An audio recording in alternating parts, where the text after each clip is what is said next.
మీకు మంచి టిప్ చెప్దాం అనుకుంటున్నాను. తల రుద్దుకునే అరగంట ముందు ఎర్రఉల్లి పేస్ట్‌ని తలకి అప్లై చేసి షాంపూతో రుద్దుకుంటే హెయిర్ సిల్కీగా ఉంటుంది. ఇవాళైతే ఆలు పరోటా చేద్దాం అనుకుంటున్నాను. బంగాళదుంపలను బాగా స్మాష్ చేసి వేయించిన వామ్ వేస్తున్నాను. ఉల్లిపాయలైతే చిన్న ముక్కలు కొయ్యాలండి. ఎంత చిన్నవైతే అంత మంచిది. పుదీనా వేసాను. అలాగే నూనెలో అయితే కారం కొంచెం వేయించి వేస్తున్నానండి.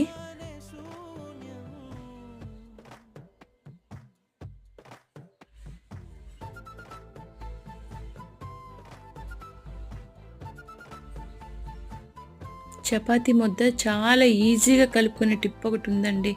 మీకు నెక్స్ట్ వీడియోలో చూపిస్తాను. అలా అయితే మీ అందరికీ నచ్చుతుంది ఆ టిప్పు.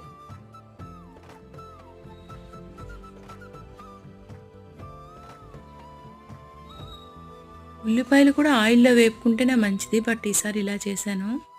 టేస్ట్ అయితే సూపర్.